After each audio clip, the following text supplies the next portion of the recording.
செல்லைகளை தூக்கி வந்து உள்ள போட்டு போறீங்க.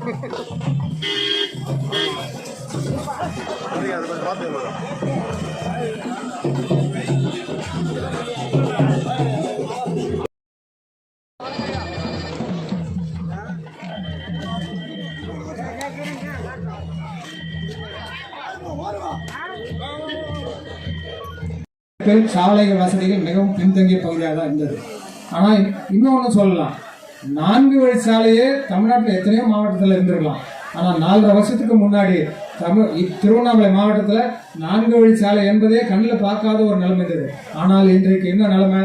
திரும்பிய பக்கமெல்லாம் திருவண்ணாமலை மாவட்டத்தில் 4 வழி சாலைகளை அமைத்து இன்றைக்கு திருவண்ணாமலை மாவட்டத்தை தமிழ்நாட்டில் நம்பர் 1 மாவட்டமாக மாற்றி வருகிறார். அதே போல பொதுப்பணித்துறையின் மூலமாக பல்வேறு கட்டிடங்கள் இன்றைக்கு உலக தரத்தில் கட்டி வருகிறார். எல்லாம் இந்த மாவட்டத்தினுடைய வளர்ச்சிக்கு தான், இந்த மாவட்ட மக்களுடைய வளர்ச்சிக்கு தான் என்பதை நீங்கள் உணர்ந்து மாண்புமிகு முதலமைச்சர் அவர்களுக்கும் இந்த அரசுக்கும் மாண்புமிகு அமைச்சர் அவர்களுக்கும் நாம் என்றைக்கும் உறுதுணையாக இருப்போம் என்று. இங்கு இருக்கிற கிட்டத்தட்ட 7 கிராமங்கள், நிறையூர், கந்தரை, அண்டம்பள்ளம், தலவாய்க்குளம், சாணிப்பூண்டி, வைப்பூர், முதலாம்பட்டு பகுதியில் இருக்கிற மக்களுடைய வாழ்வாதாரத்தை மேம்படுத்துகிற திட்டமாகவும் செயலாகவும் இருக்கிறது. வேளாண் வசதி இதனால் மேம்படுகிறது, மருத்துவ வசதி இதனால் மேம்படுகிறது, பள்ளி குழந்தைகளுடைய கல்வி வளர்ச்சி இதனால் மேம்படுகிறது, பருவமழையை எதிர்கொள்கிற திறனை இந்த உயர்மட்ட மேம்பாலங்கள் இந்த பகுதி மக்களுக்கு அளிக்கிறது. இங்கு இந்த 2 ஊர்களில் ஒரு ஊரின் பெயர் வலசை என்று சொல்லப்படுகிறது. வலசை என்றால் மாண்புமிகு அமைச்சர் அவர்களுக்கு நன்கு தெரியும். பறவை இனங்கள் ஒரு இடத்திலிருந்து இன்னொரு இடத்திற்கு இடப்பெயர்வு செய்து தம்முடைய வாழ்க்கை சூழலை மேம்படுத்திக் கொள்வதற்கு தான் வலசை என்று பெயர். இந்த ஊரில்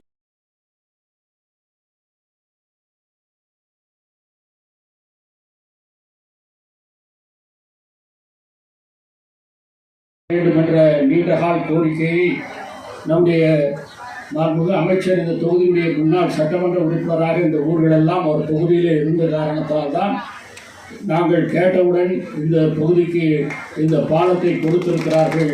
அதே போல் இன்றைக்கு வரையூரிலே இந்த வழியாக போன மழையிலே அதிக வெள்ளம் கரை புரண்டு அந்த பாலத்தின் மேல் ஓடியது. அதை மாற்றி இன்றைக்கு புதிய பாலத்தை கட்டி தந்திருக்கிறார்கள் என்றால், அப்படி இந்த திருவண்ணாமலை ஒன்றியத்தில் இந்த 20 பஞ்சாயத்துகளிலே பல பணிகள் இன்றைக்கு மாண்புமிகு அமைச்சர் அவர்களால், மாண்புமிகு முதலமைச்சர், மாண்புமிகு துணை முதலமைச்சர் தளபதி ஸ்டாலின், துணை முதலமைச்சர் உதயநிதி ஸ்டாலின் அவர்கள் உத்தரவுக்கிணங்க மாண்புமிகு அமைச்சர் அவர்கள் இன்றைக்கு தமிழ்நாட்டிலே அனைத்து சாலைகளையும் பாலங்களையும் சிறப்பாக கட்டித் தருவதைப் போல நம்முடைய தொகுதியிலேயும் அவருடைய முன்னாள் தொகுதி என்ற முறையிலேயும் இந்த 20 கிராமங்களுக்கு சிறப்பாக இந்த திட்டங்களை வழங்கியிருக்கிறார்கள். குறிப்பாக சொல்ல வேண்டுமானால், நான் கீழ்பண்ணாத்தூர் சட்டமன்ற தொகுதியிலே முதலாக நின்றபோது நான் தோல்வி அடைந்த போதும் இந்த 20 பஞ்சாயத்தில் தான் அதிக ஓட்டு வாங்கினேன்னா அது இந்த 20 பஞ்சாயத்தில் தான். அதே போல் இந்த 3 தேர்தலையும் குறைவே இல்லாமல் அந்த ஓட்டுக்களை போட்டிருக்கிறீர்கள் என்றால், இந்த பகுதி அன்றைக்கு 67 இருந்து இன்றைக்கு திராவிட முன்னேற்ற கழகம் தலைவர் கலைஞர் வழியிலே, தளபதி மு.க. ஸ்டாலின் வழியிலே என்றைக்கும் கோட்டையாக இருக்கக்கூடிய இந்த 20 ஊர்கள். ஆகவே இந்த 20 ஊர்களுக்கு வேண்டிய அத்தனை பணிகளையும் அமைச்சர் அவர்கள் மற்றும் உள்ள அமைச்சர்கள் எல்லாம் கேட்பதையெல்லாம் கொடுத்து இன்றைக்கு ஒரு வளர்ச்சி பெற்ற தொகுதியாக 20 பஞ்சாயத்து உயர்ந்திருக்கிறது என்றால் அதற்கு அமைச்சர் அவர்கள் இந்த பாலங்களை எல்லாம் தந்திருக்கின்ற காரணத்தினால்தான். ஒரு காலத்தில் பார்த்தீங்கன்னா பாலத்தினுடைய கஷ்டம் எவ்வளோன்னு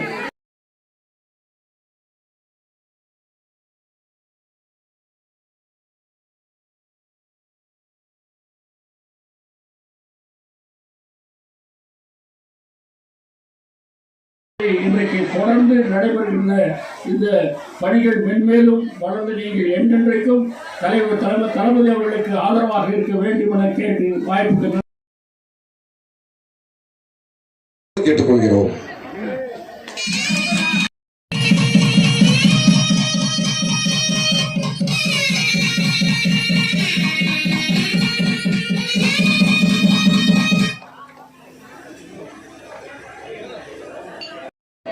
அற்புதமான 2 பாலங்கள் திறப்பு விழாவிற்கு தலைமை பொறுப்பேற்றிருக்கிற மாவட்டத்தினுடைய ஆட்சித்தலைவர் அன்பிற்குரிய திருமிகு தற்பகராஜ் ஐஏஎஸ் அவர்களே, நிகழ்ச்சிக்கு முன்னிலை பெருப்பது மட்டுமல்லாமல் பாலத்திற்கு தமிழ்நாட்டுடைய முதலமைச்சர் அவர்கள் 6 கோடி ரூபாய் பணத்தை ஒதுக்கி அந்த பாலத்தினுடைய நீளம் என்று எடுத்துக்கொண்டோம் என்று சொன்னால் 60 மீட்டர் நீளமும் ஓடுதளம் என்று சொல்லப்படுகிற அகலம் என்று சொன்னால் 7.50 மீட்டர் அகலமும், அதாவது இருவழி தடமும் அமைத்து இந்த ஏபியு கன்ஸ்ட்ரக்ஷன் என்கிற இந்த கன்ஸ்ட்ரக்ஷன் இந்த பாலத்தை ஒரு ஒப்பந்த காலத்திற்குள் முடித்திருக்கிறார். எனவே ஒப்பந்த காலத்திற்குள் முடித்த காரணத்தினால் அந்த ஏபியு கன்ஸ்ட்ரக்ஷனுடைய பங்குதாரர்களுக்கு முதலிலே என்னுடைய நன்றியும் பாராட்டிலும் நான் தெரிவித்துக் கொள்ள நான் விரும்புகிறேன். இந்த பாலம் கட்டுவதன் மூலமாக நம்முடைய மாவட்ட ஆட்சித்தலைவர் குறிப்பிட்டதைப் போல கரையூர், தண்டரை, அண்டம்பள்ளம், தளவாய்குளம், சாணிப்பூண்டி, வைப்பூர், மதுராம்பட்டு உட்பட ஆனானந்தல், ஆண்டியாபாளையம் உட்பட ஏறத்தாழ 1 லட்சத்துக்கும் மேற்பட்ட பொதுமக்கள் இதை பயன்படுத்துகிறார். அதே போல தீவலிசை கிராமத்தை இணைக்கிற துறிஞ்சலாற்றின் குறுக்க 7 கோடி மதிப்பீட்டில் 80 மீட்டர் நீளம் கொண்ட ஒரு பாலத்தை 9 மீட்டர் அகலம் கொண்ட ஒரு பாலமாக குறிப்பிட்ட காலத்தில் அந்த பாலம் கட்டப்பட்டிருக்கிறது. எனவே அதனுடைய பயன்பாடு என்று எடுத்துக்கொண்டோம் என்று சொன்னால் தீவலிசை, சூவாளவெட்டி, வெறையூர், தண்டரை, அண்டம்பள்ளம், தளவாய்குளம், வைப்பூர், மதுராம்பட்டு ஏனைய அங்கும் ஏறத்தாழ 1.5 லட்சம் மக்கள் அந்த பாலத்தை பயன்படுத்துவதற்கு இந்த அரசு சிறப்பாக கட்டியிருக்கிறது. எனவே அந்த பாலத்தை கட்டிய ஒப்பந்ததாரர் குறிப்பிட்ட காலத்தில் கட்டிய காரணத்தினால் அந்த ஒப்பந்ததாருக்கும் அரசின் சார்பாக என் பாராட்டுதலையும் நன்றியும் இந்த நேரத்தில் நான் தெரிவித்துக் கொள்ள நான் விரும்புகிறேன். இங்க நம்முடைய கீழ்பண்ணாத்தூர் இன்றைய சட்டமன்ற உறுப்பினர், சட்டமன்றத்தினுடைய துணைத் தலைவர், ஏன்னா சட்டமன்ற துணைத் தலைவர் எப்படின்னா அமைச்சராக இருக்கிற எங்களை கூட உட்காரணும் எழுந்திருக்கணும், அந்த அதிகாரம் படைத்தவர். சட்டமன்றம் என்பது அவருடைய கையில் தான் இருக்கும். அது எம்எல்ஏவாக இருந்தாலும் சரி, இங்கே இருக்கிற மூப்பியா இருந்தாலும் சரி, அமைச்சராக இருக்க நானாக இருந்தாலும் ஏந்திரனா நாங்கள் ஏந்திரிக்கணும், உட்காரணும் போகணும். அவ்வளோ ஒரு அதிகாரம் படைத்தவர் நம்முடைய மாவட்டத்தில் சட்டப்பேரவை துணைத் தலைவராக இருப்பது நம்முடைய மாவட்டத்துக்கே பெருமை என்று இந்த நேரத்தில் நான் தெரிவித்துக் கொள்ள நான் விரும்புகிறேன். இதில் வெறையூர் பாலம் என்பது ஏற்கனவே அண்ணன் பாவுசா காலத்தில் ஒரு பாலம் கட்டப்பட்டது. அந்த பாலம் கட்டி ஏறத்தாழ 40 ஆண்டு காலத்தையும் கடந்து விட்ட காரணத்தினால் அது பழமையடைந்த பாலமாக, வெள்ளங்களை தாங்கக்கூடிய பாலமாக இல்லாத காரணத்தினால் ஒரு புதிய பாலத்தை கட்ட வேண்டும் என்ற அடிப்படையில் அந்த பாலத்தை கட்டியிருக்கிறோம். ஆனால் என்ன ஒரு பெரிய சிறப்பு இந்த வலசை டு வாழவெட்டி பாலம்.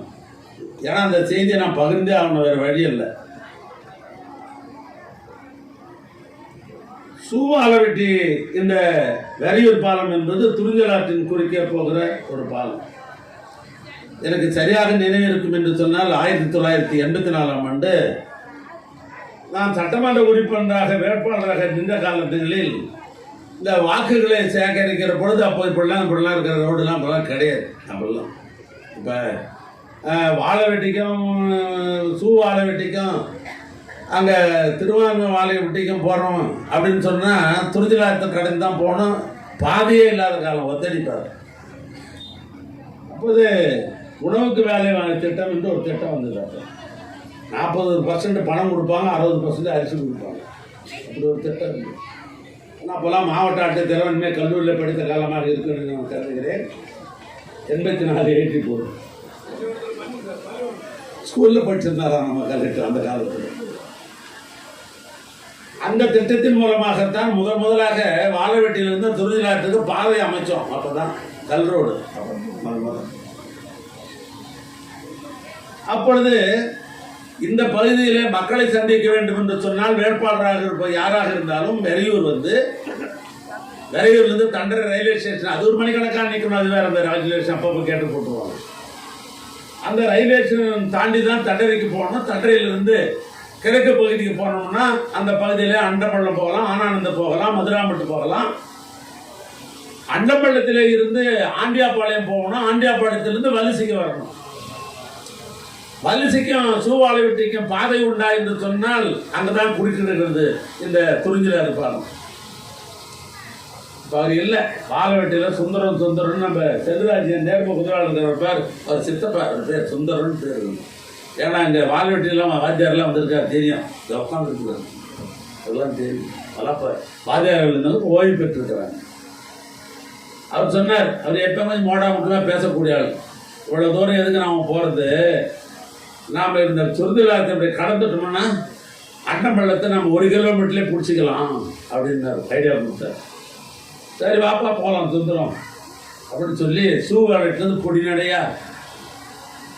நடையா, ஏன்னா நான் அந்த பகுதியெல்லாம் பணித்திருந்ததற்காக இந்த துர்காபுரம் கீழ்பண்ணாத்தில் வந்த நண்பர்கள்லாம் தெரிஞ்சுக்கணும். இல்லை நாங்கள்லாம் இந்த அளவுக்கு அந்த காலத்தில் கிராம பகுதியில் கஷ்டப்பட்டுருக்கோம். ஆக அந்த வழியாக சுந்தரம் பேச்சு கேட்டுக்கொண்டு நானும் சுந்தரமும் அந்த பகுதி போவதற்காக முயற்சி செய்யணும். அந்த எதிர்முறையில் யார் இருக்கிறாருன்னா திருவண்ணாமலை ஒன்றியத்தினுடைய சேர்மான் வந்து தம்பி குப்புசாமி, அவரு இப்போ இறந்துட்டார். அவர் அந்த பகுதியில் நின்று என்னை வரவேற்கிறதுக்காக அந்த பக்கம் நின்று இருக்கிறார். அவர் ஆற்றை கடக்கணும். ஆற்றுல என் கண்ணுக்கு தெரிஞ்சு என்ன சொன்னார், சுந்தரம் என்ன சொன்னார், அது முட்டிக்கால் தங்காம போது போயிடலான்னு. சரி உள்ளூர்கார் சொல்கிறாருன்னு நம்பி நான் அந்த ஆற்றுல இறங்கணும். துரிஞ்சலாக இறங்கன்னா சொன்ன சுந்தரத்தை திரும்பி பார்க்குறா, ரொம்ப தூரம் அடிச்சுன்னு போயிருக்கிறாரு அவர் ஒரு பக்கம். அப்போ நம்ம செல்வராஜ் ஸ்கூலில் படித்த சின்ன பையன், அவர் என்னோட வந்து என்னன்னாரு, சித்தப்பா இறங்க சித்தப்பா, நீ அடிச்சுன்னு போடுவேண்ணா, எனக்கு நீச்சல் தெரியும், நான் போயிடுவேன்டாண்ணா. நான் இருந்தாலும் நான் துணிஞ்சு இறங்கினா என்னாச்சு, என்னையும் அந்த வெள்ளம் அடிச்சுன்னு போக ஆரம்பிச்சது. சட்டை வேஷ்டிலாம் கட்டியிருந்தாலும் போவோம். கவிஞர் தங்கராஜ் மாதிரி பேண்டா போட்டு போகணும் அந்த காலத்தில், அதெல்லாம் ஒன்றும் இல்லை. ஆக சுந்தரம் முன்னே போக நான் பின்னே போக இப்படி துறிஞ்சலாத்தில் ஒரு குறிப்பிட்ட தூரம் நீஞ்சி போய் ஏறி அதுக்கு பின்னால் இந்த சட்டையை வேஸ்ட்லாம் அங்கேயே 1 மணி நேரம் காய வச்சு அதை போட்டுக்கிட்டு தான் மறுபடியும் ஆண்டியாபாளையம் அந்த பகுதிக்கு போக வேண்டிய ஒரு சூழ்நிலை ஏற்பட்டது. இன்றைக்கு பாலத்தை கடக்கிற பொழுது அந்த காலத்தில் 1 மணி நேரம் நம்ம ஈரத்துணியை காய வச்சுட்டு தான் எனக்கு பாலத்தை கடக்கிற பொழுது எனக்கு நினைவு வந்தது. அப்பொழுது குப்புசாமி பிடிச்சி என் கையில் கொடுத்தவன் தான் தம்பி மாறி.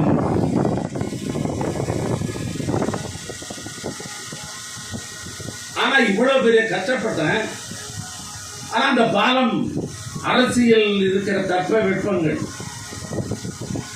அரசியல் இருக்கிற பல்வேறு பணி சுமைகள், ஒரு பக்கம் கழகத்தின் சார்பாக பணி சுமைகள், இன்னொரு பக்கம் ஆட்சியின் பணி சுமைகள், இன்னொரு பக்கம் நம்முடைய ராமஜெயம், நம்முடைய மெய்யூர் சந்திரன் போன்ற கொடுக்குற தொல்லை ஒரு பக்கம் ஒரு சுமை. இவ்வளவு சுமைக்கு முன்னால் நான் அடித்து கொண்டு போனது எனக்கு நினைவுக்கு இல்லை. ஆனால் எரிகிற விளக்காக இருந்தால் ஒரு தூண்டு கொடுத்தவை என்ற ஒரு பழமொழி உண்டு. இந்த பாலத்தை கட்ட வேண்டும் என்று என்னை வலியுறுத்தியவர் நம்முடைய சட்டப்பேரவையுடைய துணைத் தலைவர்.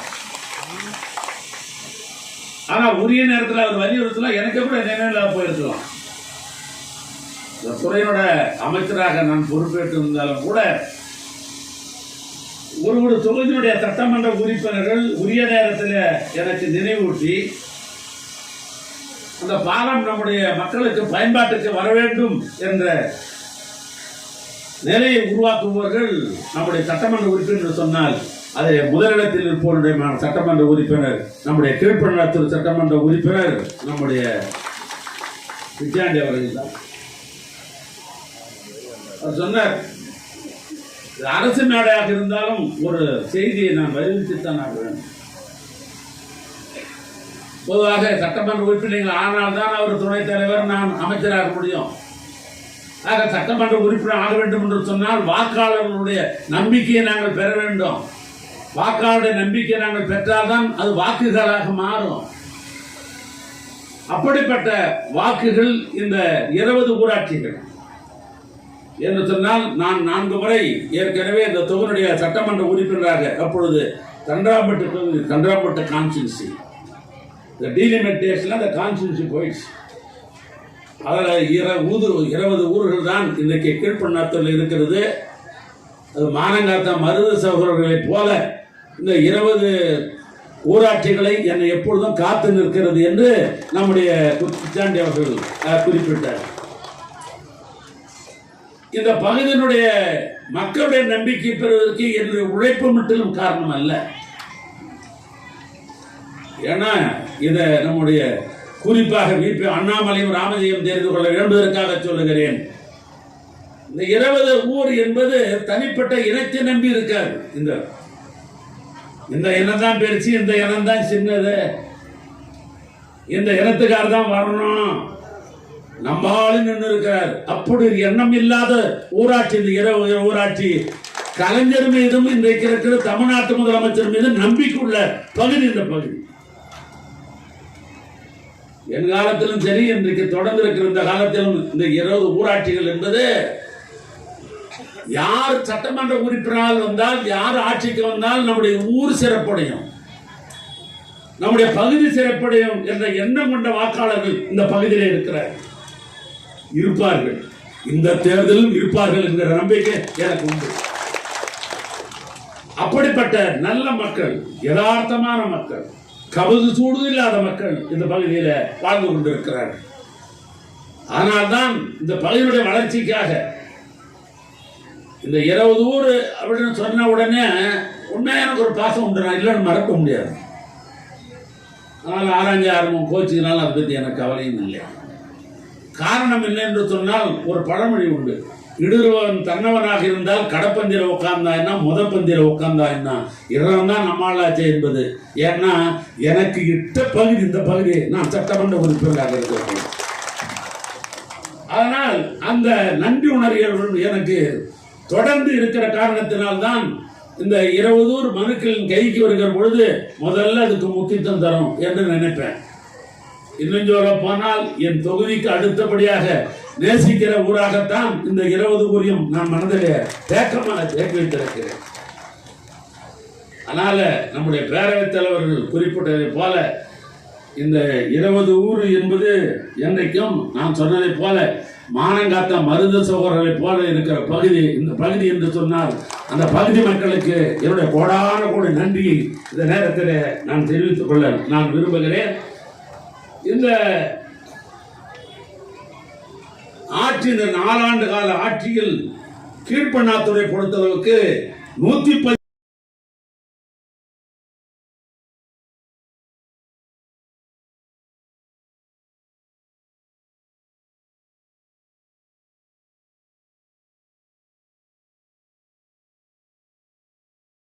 இன்னும் சொல்ல போனால் அரசு அதிகாரிகளுக்கு தெரியும்.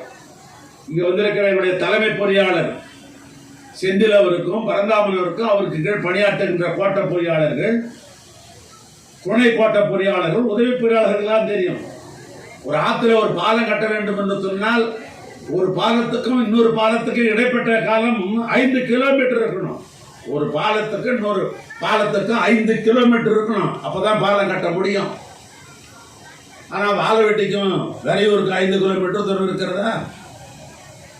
அந்த விதி இருந்துக்குமே என்று சொன்னால் சூவாழவெட்டியில பாலம் வந்திருக்குமா?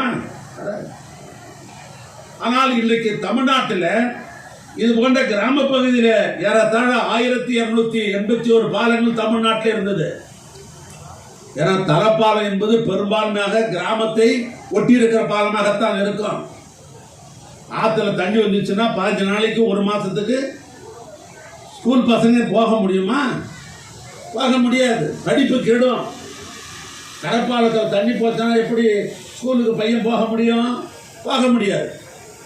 அதனால் பள்ளி வாழ்க்கை பல மாணவர்களுக்கு கெட்டது. அதனால்தான் தமிழ்நாட்டு முதலமைச்சர் அந்த விதிகளை தளர்த்தி, நெடுஞ்சாலைத்துறைக்கு விதிகளை தளர்த்தி, நீங்கள் எங்கெங்கெல்லாம் தரைப்பாலம் இருக்கிறதோ அந்த பாலங்களை கட்ட வேண்டும் என்று எங்கள் துறைக்கு ஆணையிட்டார்கள். அந்த வகையிலே தமிழ்நாட்டில் 1281 தரைப்பாலங்கள் இருந்தது. இந்த 4 ஆண்டு காலத்தில் 1191 தரைப்பாலங்களை தமிழ்நாட்டிலே கட்டி முடித்து புரட்சியாளர் யார் என்று சொன்னா தமிழ்நாட்டு முதலமைச்சர் அருமையண்ணன் மு.க. ஸ்டாலின் தான் உண்மையான புரட்சியாளர். அப்படிப்பட்ட ஒரு புரட்சி. அந்த புரட்சியில் இருக்கிற மர்மம் என்ன? எத்தனை பள்ளி மாணவர்களுடைய வாழ்க்கை தரம் உயரும். 5 நாளைக்கு ஸ்கூலுக்கு போகலன்னா வாத்தியார் கம்னு இருப்பாரா? பையன் படிக்க முடியுமா? அந்த 5 நாள் படிப்பு யார் சொல்லிக் கொடுப்பது? 5 நாள் இருந்து நான் சுருக்கமாக சொல்லுகிறேன். குறிஞ்சிலாச்செல்லாம் தண்ணி எடுத்தா 6 மாதம் ஓடி கொண்டு வரும். எனக்கு தெரியும். குறிஞ்சிலாத்து தண்ணி எடுக்கும் போக்கு தெரியும். இந்த தென்பெண்ணை ஆற்றிலே கூடுகிறது. ஆக பள்ளியிலே படிக்கிற பல பிள்ளைகள் தரமாக படிக்க வேண்டும் என்று சொன்னால் பாலம் தேவை. பாலம் உதாரணம், இந்த துறைஜலாருக்கும் பக்கத்தில் சூவாலட்டில் பாலம் கட்டிய காரணத்தினால் இங்கே ஒரு தரமான பள்ளிக்கூடம் சூவாலட்டிலே மேல்நிலை பள்ளி இருக்கிறது. இன்னும் சொல்ல போனால் அந்த மேல்நிலை பள்ளிக்கு என்ன பெருமை என்று சொன்னால் பேரறிஞர் அண்ணாவே அந்த பள்ளியிலே வந்து உரையாற்றினார் என்பதுதான் பெருமை. இந்த பள்ளிக்கூடத்துக்கு அண்ணா வந்து, அதனாலே அந்த பள்ளிக்கூடத்தில் நான் சட்டமன்ற உறுப்பினராக இருக்கிற பொழுது நான் இதற்கு அழுத்தமாக பிச்சாண்டிக்கு சொல்ல விரும்புவது, நான் எதுவாக இருந்தாலும் முதலிடம் கொடுத்து சூவாலிட்டிக்கு தேவை. ஏன்னா அண்ணா வந்து பள்ளிக்கூடம் காம்பவுண்டா முதல்ல போடு, சூர் பில்டிங்கா வாழவெட்டிக்கு போடு. ஏன்னா அந்த பகுதியில் இருப்பவர்கள் பிள்ளைகள் எல்லாம் அங்குதான் படிப்பார்கள். சூவாலவெட்டி பள்ளி வந்து ஒரு புகழ்பெற்ற பள்ளிக்கூடம் இந்த பகுதியில். இன்னைக்கு பாலம் கட்டி இருக்கிறோம்னு சொன்னா அண்டம்பழத்தில் இருக்கிறவங்க, வாழவெட்டியில் இருக்கிறவங்க, மதுராம்பட்டில் இருக்கிறோம் ஈஸியா வர முடியாது பள்ளிக்கூடம். இல்லைன்னா எப்படி வர முடியும்? நம்ம ஊருக்கே தோணும். ஆக கல்வியினுடைய தரம் வளருவதற்கு தமிழ்நாட்டு முதலமைச்சர் இந்த பால புரட்சியை செய்திருக்கிறார் என்று சொன்னால் அது மிகையாகாது. அதே 1197 பாலத்தை கட்டி முடித்த உடனேயே முதலமைச்சர் கேட்டார், 5 வருஷத்துல முடிக்கணும் சட்டமன்றத்தில் 1000 முறை எழுதி சொல்லியிருக்கிறீங்களே, இன்னும் 197 தானே கட்டிக்கணும், மீதி எப்ப கட்ட போறீங்க? என்னுடைய ஆய்வு கூட்டத்தில் கேட்டார். 3 மாசத்துக்கு ஒரு முறை எங்கள் துறை ஆய்வு செய்வார் எப்பயும் முதலமைச்சர். நான் உடனே என்னுடைய தலைமை பொறியாளர் செந்தில், நான் இவ்வளவு கவிதை நிறுத்தமா பேசுவோம் நான் இன்னைக்கு தான் பார்த்தேன். என் தலைமை பொறியாளர் எங்காலும் அப்படி பேச மாட்டாங்க. பொதுவாக சீஃப் இன்ஜினியராக இருந்தாலும் சரி, கண்ணு கருத்துமா எப்படி டிராயிங் போடுறது, எப்படி கட்டடத்தை கட்டுறது, எப்படி பாலத்தை கட்டுறது, எப்படி ரோடு போடுறது, அதை பற்றி தான் அவங்க சிந்தனை இருக்கும். இலக்கிய சிந்தனை இருக்குன்னு சொல்ல முடியாது. ஆனால் இன்னைக்கு செந்திலை பார்த்தேன், அவருடைய உரையில ஒரு இலக்கிய சிந்தனை தொடர்ந்து அவர் வரவேற்பு நடத்தி கொண்டிருந்தார். நான் அவரை கூப்பிட்டு சொன்னேன், முதலமைச்சர் இப்படி ஆணையிட்டு இருக்கிறாருப்பா, என்ன பண்ண போறேன்னு. எஞ்சிருக்கிற இந்த பாலத்தையும் இந்த ஆண்டே கட்டி பிடிக்கலாம் என்று திட்ட மதிப்பீடெல்லாம் தயார் செய்து அங்கே நிதித்துறைக்கு போய் அனுமதி பெற்று விட்டோம். இந்த வருஷம் கட்டலாம் இல்லையா? இந்த வருஷம் அதையும் கட்டி முடிச்சுடுவோம் நான் தமிழ்நாட்டில். ஆக எங்களுடைய துறையை பொறுத்தளவுக்கு இன்னைக்கு தமிழ்நாட்டு முதலமைச்சர் நெடுஞ்சாலைத்துறையை பாராட்டுகிறார், மாவட்ட ஆட்சித்தலைவர் நெடுஞ்சாலைத்துறை பாராட்டுகிறார், இல்ல நம்முடைய சட்டப்பேரவை துணைத் தலைவர் இந்த நெடுஞ்சாலைத்துறை பாராட்டுகிறார் என்று சொன்னா ஊர் கூடி தேர் இருப்பதை போல என்னுடைய துறையில் இருக்கிற டீம், என்னுடைய கூட்டு முயற்சி வேறுவார் மட்டும் அல்ல, தலைமை பொறியாளர், அதற்கு கீழே இருக்கிற கண்காணிப்பு பொறியாளர், கோட்ட பொறியாளர், கோட்ட உதவி பொறியாளர் முதல் கொண்டு என்னுடைய கூட்டு முயற்சி. பொதுவாக புரட்டக்காலில் ஒரு செய்தியை நான் உங்கள்கிட்ட பகிர்ந்து, எங்கள் இன்ஜினியருங்க தனியாக பேசிட்டு இருக்கிறாங்கன்னு ஒரு செய்தி வந்தது. எந்த நெடுஞ்சாலைத்துறை அமைச்சராக இருந்தாலும் தன்னுடைய சக அதிகாரி வைத்துக் கொண்டு உணவுங்கிற பழக்கமே கிடையாது. எங்கள் சீஃப் இன்ஜினியர் பேசியிருக்கிறாங்க, நம்ம அமைச்சர் வந்த பாடு நம்மளை டேபிளில் கூப்பிட்டு சரிசமாக உட்கார வச்சு நம்மளை விட அவரும் சேர்ந்து சாப்பிட்றாரு, நம்மளை சாப்பிடாலும் சாப்பிடுன்னு சொல்கிறார், ஒரு தாய்மார் நம்மளை ட்ரீட் பண்ணுறாரு அப்படின்னு பேசிக்கிறது தான் நான் கேள்விப்பட்டேன். அது எனக்கு புரட்டக்கால் என்பது ஒரு பக்கம் இருந்தாலும் என் துறை மிளற வேண்டும் என்று சொன்னால் என் சக பொறியாளர்கள் எனக்கு சரியாக இருந்தால் தான் இந்த துறை மிளற முடியும். ஆனால் சக தோழர்களாகத்தான் அவரிடத்திலே நான் நேசிக்கிறேன்.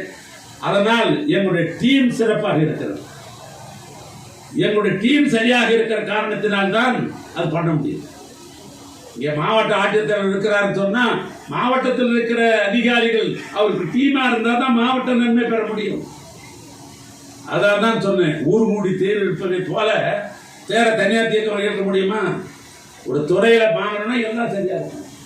ஆனால் அப்படிப்பட்ட என்னுடைய துறையிலே அற்புதமான பொறியாளர்கள் எல்லாம் இருந்து எனக்கு உறுதுணையாக இருக்கிற காரணத்தினால்தான் முதலமைச்சருடைய எண்ணத்தை என்னால் ஈரேற்ற முடிகிறது.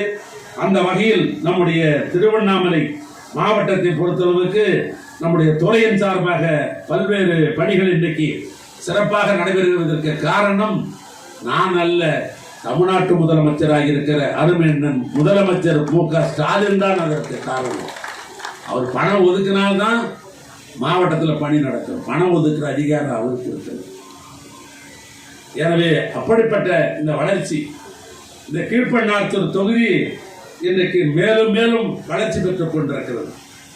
இன்னும் சொல்ல போனால் எனக்கு என்ன ஒரு ஆசைன்னு சொன்னா, என் தொகுதியும் தாண்டி நம்முடைய தமிழ்நாட்டில் இருக்கிற சட்டமன்ற உறுப்பினரும் சரி, நம்முடைய திருவண்ணாமலை தொகுதியில் இருக்கிற மாவட்டத்தில் இருக்கிற அத்தனை சட்டமன்ற உறுப்பினர்களும் அந்தந்த துறையின் சார்பாக போட்டி போட்டுக்கொண்டு நம்முடைய மாவட்ட வளர்ச்சிக்காக, தொகுதி வளர்ச்சிக்காக அல்லும் பகலும் அயராது பாடுபடுகிற சட்டமன்ற உறுப்பினரை நாம் பெற்றிருக்கிறோம். அதிலே முதல் மார்க் யார் வாங்குறாங்கன்னா கு. பிச்சாண்டி தான் அதிலும் முதல் மார்க் வாங்குகிறார் என்று சொல்லி இந்த நிகழ்ச்சியை சிறப்பாக ஏற்பாடு செய்த நம்முடைய நெடுஞ்சாலைத்துறை அலுவலர்களுக்கும் என்னுடைய பாராட்டுதலை சொல்லி, உங்களையெல்லாம் ஒரு சந்திக்கிற வாய்ப்பை எனக்கு ஏற்பாடு செய்த உங்களுடைய சட்டமன்ற உறுப்பினர் கு. பிச்சாண்டி அவர்களுக்கு நன்றி சொல்லி உரையை நான் நிறைவு செய்கிறேன். கடந்த டிசம்பர் மாதம் 2ஆம் தேதி நடந்த ஒரு இதை வந்து கண்ணால் நான் பார்க்க முடியுது. ஏன்னா இந்த பகுதியில் கடுமையான வெள்ளத்தை வடிக வைக்கக்கூடிய தென்மணியாக கலக்கக்கூடிய இந்த ஆறில் சாதாரண நிலைமையிலேயே இவ்வளோ கஷ்டம் ஏற்படும் போது இந்த பாலங்கள் இல்லைன்னா எவ்வளோ கஷ்டம் ஏற்படுங்கிறத புரிஞ்சு சைனா பிரிட்ஜஸ் அடுத்தடுத்து செயல்படுத்தியிருக்கோம். பாலங்கள் தண்ணீரை அடைந்த ஒரு நிலையை இந்த ஆற்றிலே ஏற்படுத்தியிருக்கோம். அடுத்தது